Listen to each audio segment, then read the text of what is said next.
होते हैं जो कहना चाहते हैं। कुछ बातों से शुरुआत करेंगे।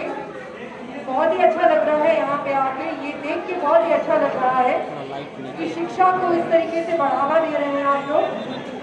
और आज का दिन भी बहुत खास है, तो उस खास दिन के याद में आंधी भी आ गई है, तो थोड़ा आंधी वाले की बात कर ले। सबसे पहले तो मेरे साथ ये बोलिए, जय भीम। एक बार फिर से बोलिए, जय भीम, जय भीम, जय भीम। बहुत सारे नारेबाजी होती है, उसमें एक नारा जय भीम भी है।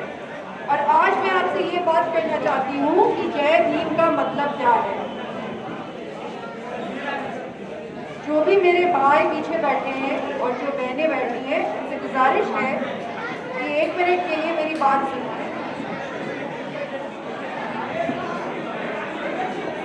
हमारे यहाँ शिक्षा की बहुत सारी बातें होती हैं। आप लोग थोड़ा शांत हो जाइए, आराम से सुनिए। अभी थोड़ा रोक दीजिए, अभी थोड़ा रोक दीजिए, रोक दीजिए और रुक जाइए। आप लोग हल्ला मत।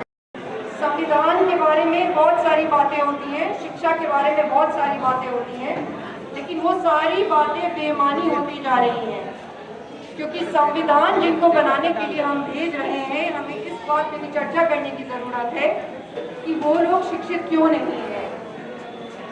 हम जब यहाँ पर आए और वापस आए, तब हमने एक पार्टी बनाई। 2020 में हमने एक पार्टी बनाई, और आपका जो ये पोस्टर है, इसके काफी पढ़े लिखे लोग हैं। गांधी जी हैं, अम्बेडकर साहब हैं, कमाल साहब हैं।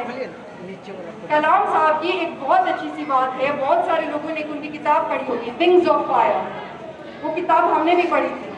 जब हम 9th स्टैंडर्ड में थे, तब हमने वो किताब पढ़ी थी। उस वक्त वो राष्ट्रपति हुआ करते थे, तो हम उनके इतने बड़े फैन थे कि अखबारों में जो उनकी खबर निकलती थी, चाहे भारत में शिक्षित लोग बने और जो हाशिए पे खड़े लोग थे, उनको मुख्य धारा में कैसे जोड़ा जा सके, इसके उपाय किए जाए। इसीलिए वो संविधान बना था, और कोई भी कारण नहीं था वो संविधान बनाने का।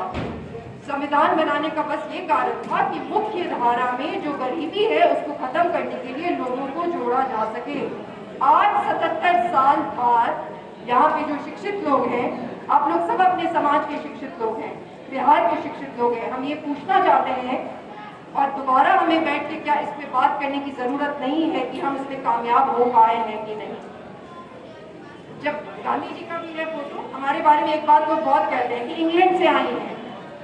जाहिर सी बात है कि विरोधियों को तो कुछ कहने के लिए होना चाहिए, तो कहते हैं कि इंग्लैंड से आई हैं। और इनकी शिक्षा का ये स्तर है कि ये बात भुला गया है कि ये सब लोग भी इंग्लैंड से ही आए थे, और जो इंग्लैंड से आ जाता है, जो इंग्लैंड से आता है, वो वापस नहीं जाता है, क्योंकि बहुत कुछ छोड़ के आता है। तो बिल्कुल आंधी की तरह, पागलपन की तरह एक सपना लेके आता है, और उसको जब तक पूरा नहीं कर देता है, चैन से नहीं रहता है। हम भी वैसा ही एक नमूना है जो आपके सामने आज यहाँ पर है। तो जब गांधी जी इंग्लैंड से वापस आए थे, हम गए थे सीतामढ़ी से पहले हम गए थे मुजफ्फरपुर। वहाँ पे गया प्रसाद जी थे, फ्रीडम फाइटर हुआ करते थे। आप लोगों को मालूम होगा कि गांधी जी मुजफ्फरपुर आए थे एक जमाने में। और जिन लोगों को नहीं मालूम है, उनको बताना चाहूंगी कि गांधी जी को गांधी मुजफ्फरपुर ने ही बनाया था, क्योंकि वहां पे बैठ के ही सारा प्लान बना था कि आगे क्या किया जाए, कैसे किया जाए। और ये भी बात बताऊंगी, गांधी जी जब आए थे तब तो और भी बहुत ज्यादा गरीबी थी। तब तो कोई गाड़ियां नहीं होती थी, विदेशी गाड़ियां भी नहीं होती थी, हेलीकॉप्टर भी नहीं होते थे, तो गांधी जी को पहुंचने में बहुत दिक्कत होती थी। और उनका जो साथ दिया, वो जो समाज के सबसे शिक्षित लोग थे, उस वक्त के सबसे शिक्षित लोग लॉयर्स हुआ करते थे। अब तो बहुत सारे लोग शिक्षित हैं, यहाँ पे आप जो लोग बैठे हैं सब शिक्षित लोग हैं, बट सारे लॉयर्स ने उनका साथ दिया। हमारे साथ दिक्कत ये है कि हमें अभी भी समाज के शिक्षित लोग मदद नहीं कर रहे हैं। जब हम ये बातें सोचने के लिए उनको कहते हैं, तो बातें यहाँ आके खत्म हो जाती हैं कि क्या आपको वाकई में लगता है कि जो आदमी पढ़ा लिखा नहीं है वो सरकार नहीं बना सकता? हाँ, हमें वाकई में ऐसा लगता है। और उसका कारण यही है। हम आपको बताना चाहेंगे, एक बार बाबा साहब से, जिन्होंने संविधान बनाया था, संविधान के निर्माता में से एक थे, उनसे पूछा गया कि आपको क्या लगता है भारत में डेमोक्रेसी चलेगी क्या, प्रजातंत्र, क्योंकि मोनर्की तो खत्म हो गई, अब तो राजा के बच्चे राजा बनेंगे, वो व्यवस्था तो खत्म हो गई, तो चलेगी क्या? तो उन्होंने कहा नहीं चलेगी, क्योंकि लोगों को इस चीज का एहसास शायद ही हो पाएगा कि चुनाव सरकार बदलने के लिए होता है। ये मेरे कथन नहीं है, ये इनके कथन है, क्योंकि चुनाव जो कि हर 5 साल पे होता है। आज मैं बस एक बिहारी बन के आपसे बात करना चाहती हूँ, क्योंकि मुझे भी ये मौका मिला है आपकी बातों को जानने का और अपनी बातें कहने का। चुनाव में बहुत टैक्स का पैसा खर्चा होता है, गरीबों के टैक्स का पैसा खर्चा होता है, बहुत, सुनेंगे तो बिल्कुल जमीन खिसक जाएगी, इतना करोड़ों रुपया खर्चा होता है। वो होता ही इस वजह से है कि हर 5 साल में सरकारें बदली जाए। दुर्भाग्य से हमारे यहाँ 20 साल से एक ही सरकार है। इससे नहीं फर्क पड़ता कि कितनी अच्छी सरकारें हैं, इससे नहीं फर्क पड़ता कि उसको चलाने वाले लोग कितने अच्छे हैं, बस सरकारें बदलना ही चुनाव का काम होता है। और हमारे यहाँ जो भी व्यवस्था है, जो 20 साल से चली, हम अक्सर कहते हैं कि रोटी फुलाने जैसा है। रोटी को जब खिलाती है महिलाएं, और शायद 1-2 पुरुष भी खिलाते होंगे जो कभी हॉस्टल में रहा करते होंगे, तो क्या होता है, उसको पलटते नहीं है तो रोटी जल जाती है। आज वही हो रहा है। हम जब गाँव में जाते हैं, हम जो समस्याएं सुनते हैं, अब लोग ये कहते हैं हमारे बारे में कि हम इंग्लैंड से आए हैं, सही बात है, क्योंकि हमें ये समस्याएं देखने की आदत खत्म हो गई, और जब हम ये चीजें देखते हैं तो हमारा दिल दहल जाता है। पीने के लिए पानी नहीं है गाँव, नल जल योजना है, टंकी है, लेकिन उसमें पानी नहीं है, पानी आता है तो पानी महकते रहता है। शहरों में जो हवा है वो 4 सिगरेट पीने के बराबर है, मतलब समझिए कि हमारी ऐसे ही कितनी आयु कम हो गई है। तो ये हालात हैं। हम एक बहुत ही ईमानदार कोशिश कर रहे हैं। 2020 में एक पार्टी बनाए थे जिसका अंग्रेजी नाम रखते थे, इसकी काफी चर्चा हुई। जिनको बिहार के बारे में कुछ भी पता नहीं है, जिसको बिहार के बारे में पता नहीं है वो बिहार नहीं आएगा, बिहार स्विट्जरलैंड तो है नहीं। हमने अंग्रेजी नाम इसीलिए रखी थी क्योंकि हमें लगता है कि हमारे देश में अभी इस आइडियोलॉजी की जरूरत है। प्लूरल्स एक आइडियोलॉजी है जिसको प्लूरलिज्म कहते हैं। उसका मतलब होता है कि हर जाति और हर धर्म के लोगों का शासन होना चाहिए। हम ये चाहते थे कि ये आइडियोलॉजी सबको मालूम चले, हिंदी में नाम रखते थे, पहले हम भी सोच रहे थे कि कुछ रख देंगे हिंदी में, तो कोई उस पर सोचता भी नहीं, विचार भी नहीं करता कि ये आइडियोलॉजी क्यों है। आजकल तो यहाँ पे राजनीति में सारे विचार मास्क पे ही होते हैं, उससे ज्यादा नहीं होते। हम मास्क लगाते हैं क्योंकि हमने प्रण लिया है कि जब तक व्यवस्था नहीं बदल देंगे मास्क नहीं हटाएंगे। हम चाहते हैं कि लोग हमारे विचार सुनें। तो उस आइडियोलॉजी की चर्चा हो, इसीलिए हमने अंग्रेजी नाम रखा था, क्योंकि हम भी बिहार के रग रग से वाकिफ हैं। और चर्चा हुई, बखूबी चर्चा हुई, लेकिन शायद उसका अर्थ लोगों तक अभी तक नहीं पहुंच पाया है जो हम पहुंचाने की कोशिश कर रहे हैं। यही मतलब है उसका। हमें लगता है कि हमारा देश आज बहुत खराब वक्त से गुजर रहा है, हम सच बोलेंगे, हमें लगता है ऐसा। हमें ऐसा लगता है, मुझे ये मंजूर नहीं है कि हम 28वें नंबर पर ही रह जाएं। आज अगर मैं कहीं और होती, कहीं और काम कर रही होती, तो उस देश के लिए नीति बना रही होती, पॉलिसी बना रही होती, क्योंकि मैंने पॉलिसी बनाना ही पढ़ा है, मैंने सीखा ही वही है। MPA किया है, पब्लिक एडमिनिस्ट्रेशन होता है वो, उसमें पॉलिसीज कैसे बनाई जाती है ये सिखाया जाता है। फिर अपने राज्य में क्यों नहीं पॉलिसी बनाओ? बताइए, ये कोई गुनाह है? अपने राज्य को आगे बढ़ाने की सोचना कोई गुनाह है क्या? और यही हमने एक किया है, वो कहते हैं ना, एक कदम उठाया है कि इस मुकाम पे बिहार को लेके जा सके कि जब हम मरे तब बिहार 28वें नंबर पे नहीं हो। और ये बिल्कुल ही संभव है हमारे देश में, और खास करके हमारे राज्य में। अब लोगों को ये लगने लगा है कि ये हो ही नहीं सकता। एक सरकार का कितना पावर होता है, 243 विधायक जो चुन के भेजे जाते हैं उनका कितना पावर होता है ये भुला गया है। हमारे पास कितनी सारी चीजें हैं ये लोग भूल गए हैं। हमने अभी महायान यात्रा चलाई थी, उसका मतलब यही है कि बिहार की जो महानता है उसकी वापसी का वक्त आ गया है। और उसको वापसी करने के लिए, उसको निकालने के लिए हम चाहते हैं कि वो पॉलिसीज बनाई जाए, इंस्टीट्यूशंस बनाए जाए, जैसे कि आपने एक इंस्टीट्यूशन बनाया है। इंस्टीट्यूशन नहीं बनेगा तो लोग शिक्षित नहीं होंगे, इसलिए आपने एक इंस्टीट्यूशन बनाया। और सरकार में इंस्टीट्यूशन नहीं बढ़ेगा तो फिर राज्य आगे नहीं बढ़ेगा। तो हम एक नई बात लेके आए हैं। हमारे घर में लोग राजनीति में हैं, इस बात को शायद कुछ लोग जानते होंगे। हमारे पिताजी, हमारे दादाजी और अब हमारे चाचा, ये सब जदयू में हैं। तो हमें जरूरत नहीं थी ये करने की, एक आसान रास्ता था। लेकिन हम आज यहाँ से शिक्षित लोगों से पूछना चाहते हैं, और जो शिक्षित होने वाले बच्चे हैं, जो भविष्य है बिहार का, उनसे पूछना चाहते हैं, क्या आप लोग चाहते हैं कि बिहार में बदलाव हो? ये बात झूठी है। आप अपने आप को कहते हैं, लेकिन ये बात झूठी है। अगर आज कोई तंदुरुस्त आदमी, थोड़ा मोटा आदमी ये सोचे कि मुझे पतला होना है, तो उसे क्या करना पड़ेगा? खाना पीना बदलना पड़ेगा, कसरत करनी पड़ेगी, अपना पूरा लाइफस्टाइल बदलना पड़ेगा। तो बिहार में अगर हम वाकई में चाहते हैं कि बदलाव हो, तब क्या करना पड़ेगा? राजनीति करने का जो स्टाइल है वो बदलना पड़ेगा।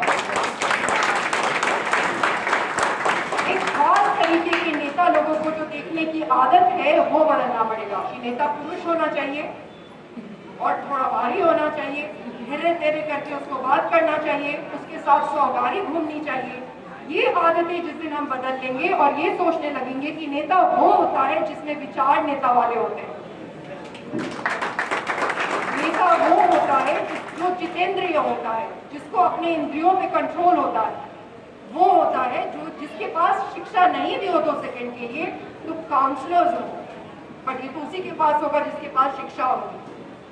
वही नेता होता है। वैसा ही नेता देखने की हम लोगों की आदत लगाने की कोशिश कर रहे हैं, अपने विचार लोगों तक पहुंचाने की कोशिश कर रहे हैं। 5 वर्षों से कोशिश कर रहे हैं, बहुत दिक्कत आ रही है। जाहिर सी बात है, एक तंत्र है। नीतीश जी, माननीय मुख्यमंत्री जी को जब पता चला कि उन्हीं के घर के किसी इंसान ने बगावत कर दी है, तो पूरा तंत्र तो और भी ज्यादा बिल्कुल तगड़ा हो गया कि कैसे इनको रोका जाए। तो वो तंत्र लगा है, लेकिन हम भी तो बड़े ठीक हैं, हम भी बिहारी ही हैं, तो हम भी लगे हैं और उनका तंत्र भी लगा है। संघर्ष वाला रास्ता है, लेकिन नामुमकिन नहीं है। उसी तरीके से जैसे कि बिहार का आगे बढ़ना नामुमकिन नहीं है।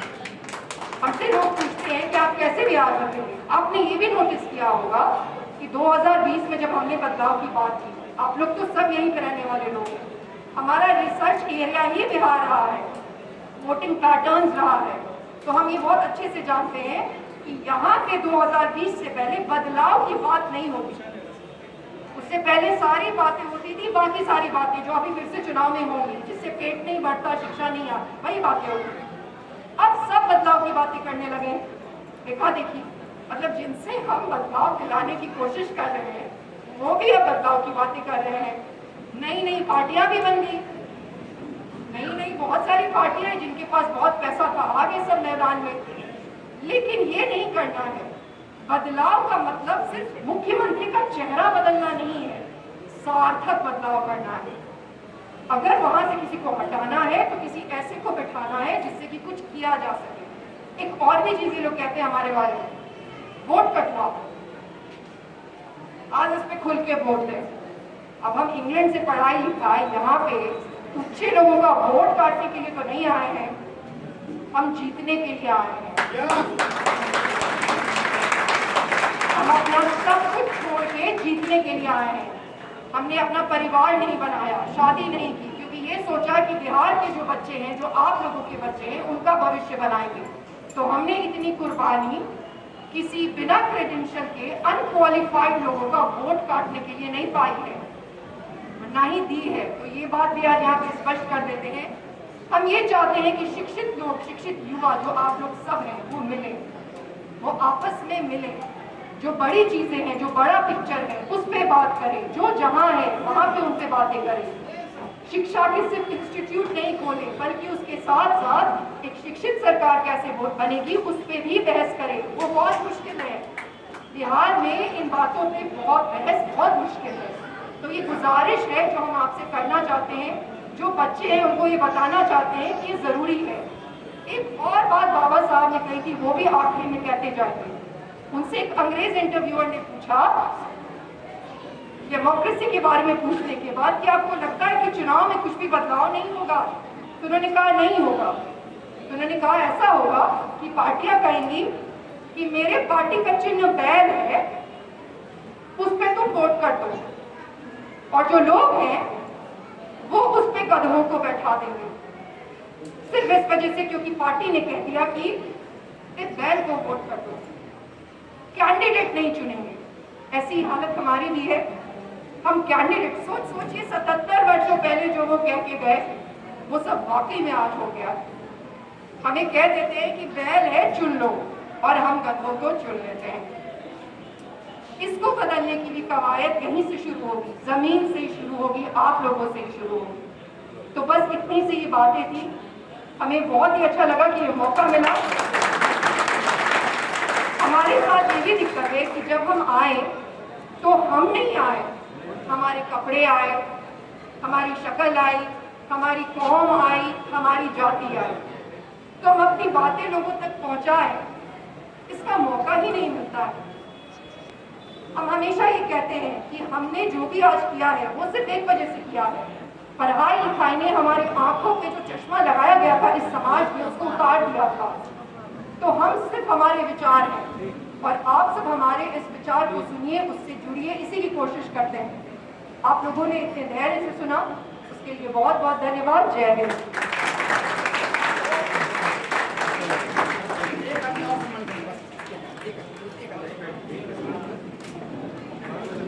बहुत बहुत शुक्रिया मैडम का, जो कि हमारी चीफ गेस्ट हैं।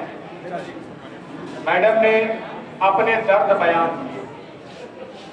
एक चीज मैं कहना चाहूंगा कि मैडम को एक कहीं ना कहीं दर्द है कि जब मैंने इतनी अच्छी तालीम पाई और पढ़े लिखे होने का